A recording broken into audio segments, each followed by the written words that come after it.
Hi, and welcome to Book Club, a Sales Enablement Pro podcast. I'm Olivia Fuller. Sales enablement is a constantly evolving space, and we're here to help professionals stay up to date on the latest trends and best practices so they can be more effective in their jobs. In the post-pandemic business landscape with volatile economies, meeting customer expectations is increasingly complex and difficult for businesses to get right.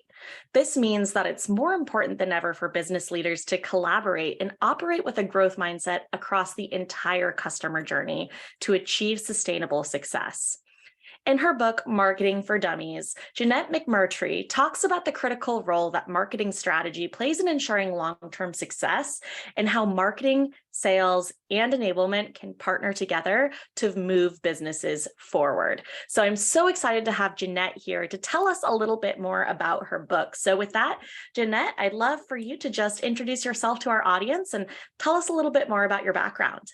Thank you. I'm really excited to be here and I'm quite honored for the invitation. So thank you, Olivia. So a little bit about me. I've been a marketing consultant and a staff CMO on and off for many, many years. And I've really focused on helping brands create what I call psychological relevance. For years, I was able to travel the world and talk about the power of personalization. And what I mean by personalization is seeing your name in the graphics, the copy of the direct mail letter is all about you. It's not about some generic event. It's all about your transactions and history with a given brand. Well, at some point that became a commodity. And I quickly decided, I need to find a way to take personalization to a higher level. So I started studying psychology to learn how to take personalization to the level of the human psyche. And I really pondered and studied on the psychology of choice. Why do we do what we do? And why do we not do what we don't do? And why do we choose one brand over another? And it was the most fascinating thing I ever could have done for my career and for my approach to marketing, which has been very successful by adding those elements. I studied Jung and Ehrlich and Freud and Kahneman, all the psychologists from back then to the current day, to really learn about what makes us think the way we think and then behave and purchase the way we do. And I started applying these concepts to marketing campaigns for brands across different industries. And I saw the results of the campaigns with psychological relevance beat those that did not have psychological relevance by 500 to 600% for revenue generated and response. That's unheard of. So as a result, I have developed what I call psychology-based marketing. And I am very, very fortunate that I've had the opportunity to write books about this whole new concept and my discoveries along the way of how to apply psychology and how to create brands around psychological relevance. That is fantastic. And I'm so glad that you brought that up, your approach being kind of backed in psychology and backed in science. That's something that really stood out to me, even just from the introduction in your book. You said that marketing is part science, part art, and part technology. So I'd love to maybe hear a little bit more about that. You mentioned the psychological aspect, but can you share a little bit more about the role that each of those parts play in marketing, especially in today's business world, the modern business world? We'll start with science. Science covers a lot of different things. It covers not just psychology, which I've just mentioned, but the psychology of science is really, really critical if you want to tap into consumer behavior and you really want to make a difference in building relationships and relevance for your brand. But it's also about the data. If you don't have good data about your customers, about your market, about their behavior, about their transactions, about their personas, all the different things that data models help marketers understand so they can be extremely relevant with their marketing, you can't succeed. So you have to have a good data program. You have to have a good CRM system. You have to have the commitment. And this is where sales and marketing and sales enablement have to work together. There has to be a commitment to update those data fields. I have worked with so many brands who have Salesforce and HubSpot and other programs, and they aren't even coming close to optimizing the power of that science because nobody fills out the customer data fields. You have to monitor your conversations. You have to document their needs, their transactions, their disconnects and their connects so that you can segment them accordingly and model your data and your marketing programs. Art. Art's the most, I would say, the most fun and exciting part of business, and why I love being in the marketing side of business. Because art is your creativity, it's your imagination. It's coming up with the iconology that's relevant to the personas that you're marketing to. Every generation, every customer segment, every persona has a different way of looking at the world. Apple has an incredible job with their iconology and the way they've created impressions through simply just graphics. For a long time, their ads were simply just graphics, a silhouette of someone with an iPod, which an iPod doesn't even exist anymore, but you have seen a transition of their marketing that really is simply based on graphics and art and a lot of imagination. And when brands can come up with the kind of art, they create a persona that creates an immediate appeal. We tend to go towards people that are just like us. That's where art comes in. And technology, wow. We are so blessed to work at a time when marketing technology is so powerful. Technology is the fuel and the vehicle that gets us to the means that we need to get to. And I mean, technology changes every 10 minutes, if even faster. When I wrote Marketing for Dummies in 2017, the 5th edition, there's a certain set of technology that I focused on. When I wrote Marketing for Dummies 2022, much of the technology that I was writing about was not even invented for the 2017 version. In fact, a lot of the technology wasn't even thought of. And this book has been out since December. That's not really that long ago. And there's still new technology that we're talking about in marketing circles that wasn't even thought of when I wrote that book. That's how fast technology changes. So marketing and sales teams and anyone responsible for sales enablement especially has got to understand the technology and which technology exists for what outcomes in order to drive those communications and relationships and experiences that are so critical to success today. That is fantastic. And yeah, I mean, technology evolves so quickly. I would love to just compare even what you talk about in the different editions of this book, because I mean, 5 years changes so drastically. Even, companies that have, a hallmark piece of technology, you mentioned, for example, like an iPod, that could be, obsolete in another 5 years. So it is so crazy to think about how that does really impact everything that, marketers have to think about, and also how sales enablement has to work very closely with marketing to keep the sales field on its toes. So that's fantastic. And I want to build on something you just said, to Yeah. keep the sales team on the toes, absolutely. But one thing that brands have to be really careful of, just because technology exists doesn't necessarily mean you should use it, because it's extremely expensive. The marketing stack is not cheap. And a lot of CMOs are saying now, wow, I wasted so much money by trying to integrate everything as it came out. We don't have time to keep up with it. So as anyone, is building their marketing technology, it's important to focus on what you can use, what you can discover how to master, and that your team will execute regularly and consistently so you can get an ROI. Just wanted to throw that in there. I love that. Absolutely. Yeah. Not just adopting technology for the sake of the technology, but really being thoughtful about the stack and what will actually unlock that productivity. I love that. In the book, you cover, both the fundamental marketing and sales strategies that can work in any economy, and also some things to consider in the post-pandemic world, which again is something that, has changed from 2017, what we were all thinking about, to 2022 and 2023. What are some of those foundational elements that are important for an effective marketing strategy, regardless of the economy?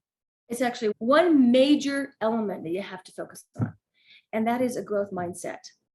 I don't know how many people are familiar with Carol Dwyer, because a few years ago, she wrote a book called The Mindset, The Psychology to Success. And in there, she talks about a growth mindset and how important that is to succeeding in any economy, across any industry, and for any brand.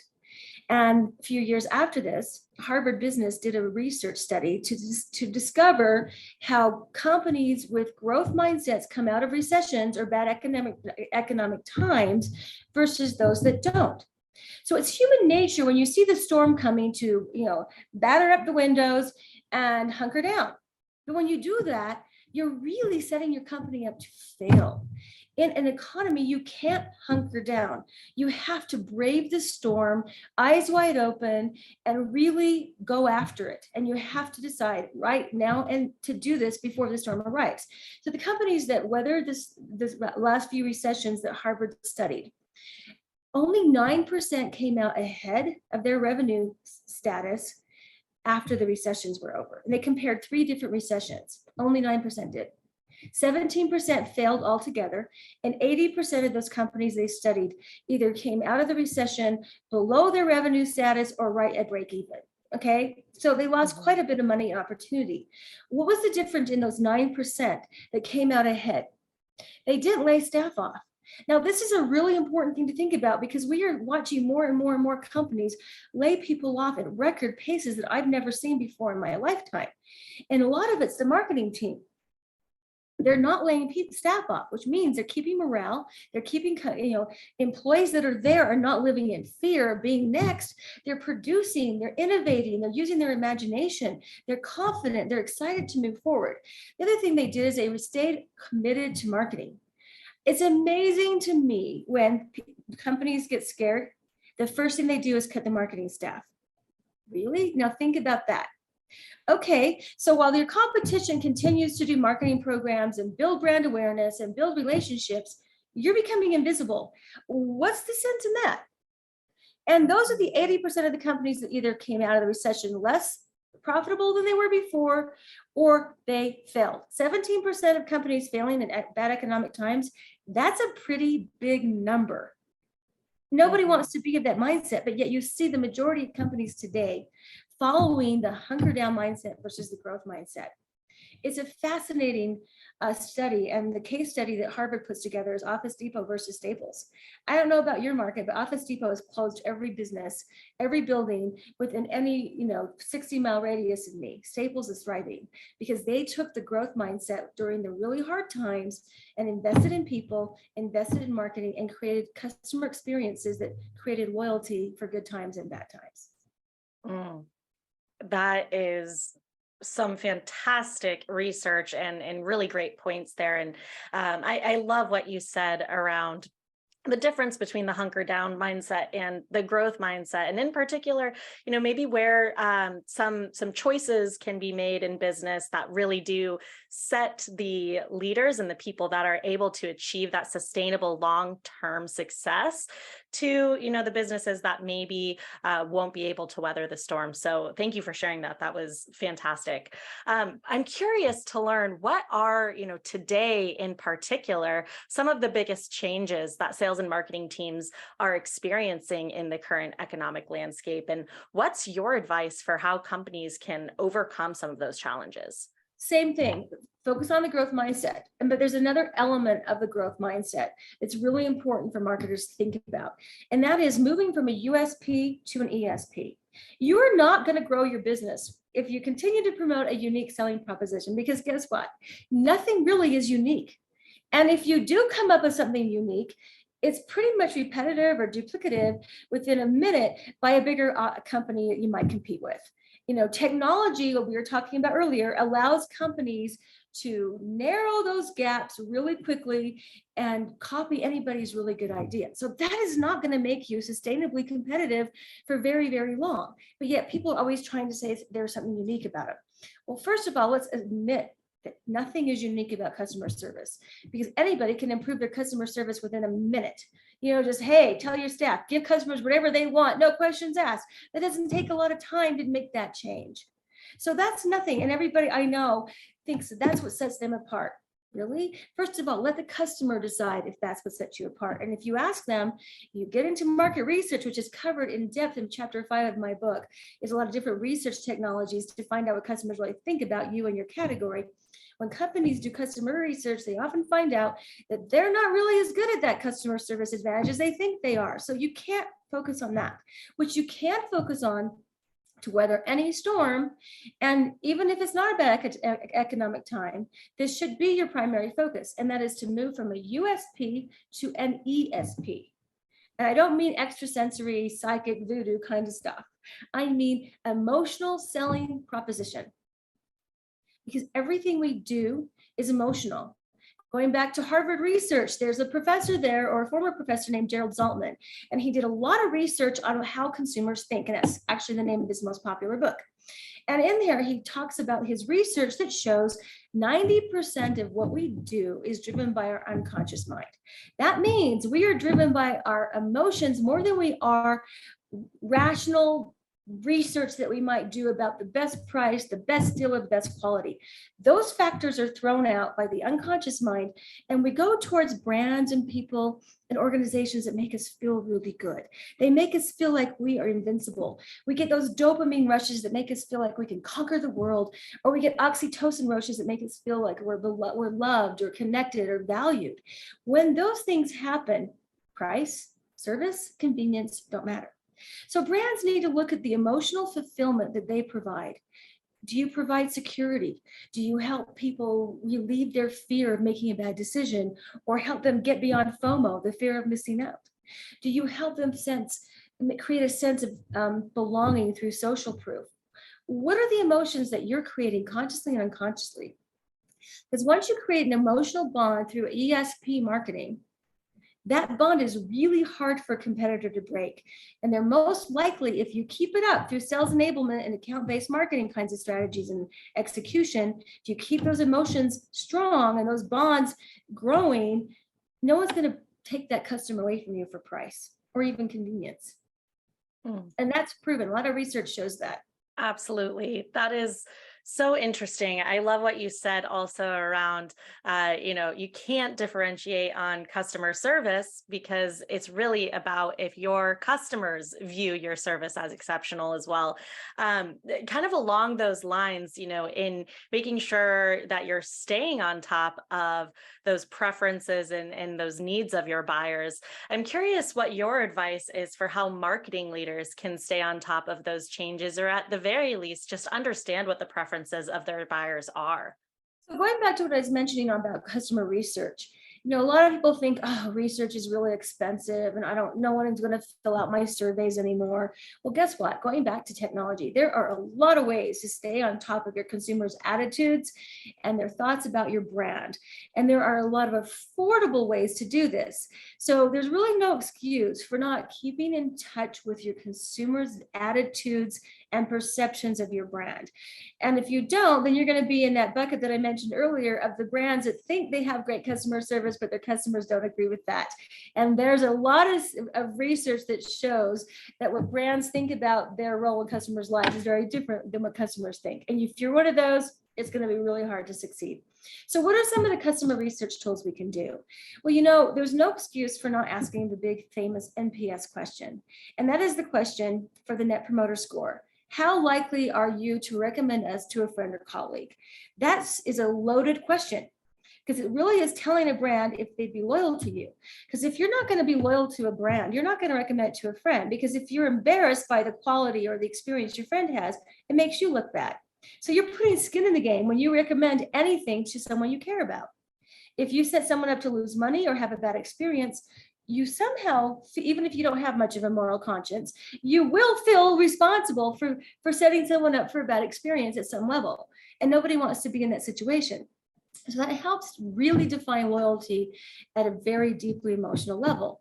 There are a lot of programs you can go on. Satmetrics is the one who created that survey. You can download the survey platform, put it in an email, or you can put it on your website, and you can collect data, and you can see the different categories within that question that help you realize how committed your customers are to you and how likely they are to be loyal.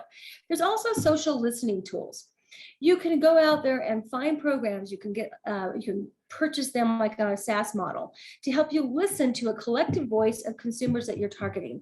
What are some of the things that persona or that generation or that customer segment, what are they saying on social media? What kind of comments are being made on Instagram or TikTok or any of the platforms they use socially about a brand or a category? And if you use the right SaaS platform, you can even get down to hearing what individuals are saying about you on their social media pages. And you can pinpoint one unhappy customer, and you can mitigate that risk by reaching out with your sales enablement teams to solve the problem and give them what they're looking for, what they need, so they don't continue to say bad things about your brand, but also so they're more loyal. Mm. There's a lot of things you can do. You can do 1 minute or one question surveys on your website. You can do longer surveys with SurveyMonkey. It's still a very good tool to use. But there's endless opportunities for survey tools. And if you want to get even more current local community data, you can tag a survey onto like a radio station in your community or a newspaper. You can pay a little bit of money and they'll throw your question into a survey that they're already doing, and they'll ask people that you would not normally be able to reach. There are also platforms that you can tap into that aren't just like your local radio and TV stations or newspaper, but they're huge platforms. They have a database of thousands of people willing to answer surveys in a given category, and you just send them your questions. They ask their panels and get you back the data. So there's so many ways to find out, but not to do any kind of research is setting yourself up to really be challenged to keep up with competition, keep up with trends. And as we've already discussed, things are changing very quickly in consumer markets and attitudes. Because of the technology, their expectations of brands are changing too. If you're not talking to consumers and learning on a regular basis, constantly, you're going to fall behind. And once you're behind, it's really hard to catch up. Mm. Absolutely. Yeah. Thank you for sharing also those kind of no cost, low cost models as well that you can use for customer research. That's very tangible and actionable for our audience. From your perspective, what role can enablement teams play in helping marketing teams effectively navigate changes in the market? You know, sales and marketing need to work together hand in hand. They need to be really one unified team. And the traditional business models, you have a VP of sales and a VP of marketing. And so you have these different silos that sometimes don't like to work together because they like their independence. If that's how they operate, you cannot succeed. They have to work together because you have to have a unified strategy for customer experience. So one of the things that I discuss in great detail in the 6th edition of Marketing for Dummies is a customer touchpoint journey. You need to understand, both marketing and sales enablement need to understand the decision criteria, the decision processes, and the decision journeys that your target customers are taking to get to yes. And this happens in retail, it happens in B2B. This is especially important in B2B because those complex decisions have a lot of repercussions for the people making those decisions. And there's usually a lot more at stake than buying a $5 widget at a store. So what's the criteria that they are looking for to help them make wise, informed, and confident decisions that will help them further their career path and not look bad to their superiors if something goes wrong with the software system they bought? You need to understand that. Marketing needs to understand that and create messaging appeals to make them feel comfortable in engaging with your brand to learn more. Because again, you have that emotional relevance and the psychological relevance that you can fulfill the outcomes that they're looking to fulfill physically, tangibly, and emotionally. Sales enablement needs to know how to carry those leads that marketing generates through the touch point journey by providing content that's relevant for each step of their decision process, checklists to help them know they're making wise, informed decisions, tell them objectively what they should be looking in products. You can't be a commercial appeal. These need to be touch point journeys that add educational value and create a sense of partnership. And then, of course, what are the touch points for conversations, for meetings? What does a sales meeting look like? How is that first sales conversation built upon the promises that marketing is making? How is that pitch deck? How is that proposal? They all have to be built upon the same premises and promises that are being made at the beginning of a brand relationship. Because if you're making promises in marketing or creating a sense of emotional fulfillment that is not executed at every level of that journey, from introduction to closing pattern to conversion, you become an inauthentic brand that nobody can trust and they don't believe your marketing. So next time you have a great offer or a great promotion to get out there to the public, they're going to move on to the next competitor because you burned that bridge. So it's really important that those two departments work together on that journey from promises to deliverables. Absolutely. And I love that you describe that as a journey, and something that you wrote in your book is that building a marketing strategy is really a journey with a specific destination in mind. I'm curious to learn maybe a little bit more about the advice that you would give to marketers and enablers to first identify that destination that aligns with core business objectives, and then measure progress toward that destination. The destination of every single marketing event that you execute, whether it be a campaign or an event or your customer experiences or your sales journeys, needs to have one destination in mind. I don't care what industry you're in. And that destination needs to be lifetime value. No company can afford to start over every 3 or 6 months or even every year in building a profitable revenue stream through new customers. If that's how you operate, you are not going to be in business very long. The only businesses that can succeed across any industry, B2B or B2C, are those that are able to retain their customers through the things we've been talking about and capture their loyalty. And loyalty is in different forms. Loyalty is, you're always going to buy my product when you're going to need it, so I can count on those repeat purchases. But I also need to count on referrals from you.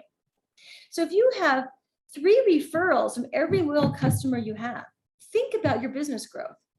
That's a free sales team. You're not paying commission, and you're not paying payroll, you're not paying benefits to your customers that are bringing you 3 to 5 customers. Goes back to the NPS score.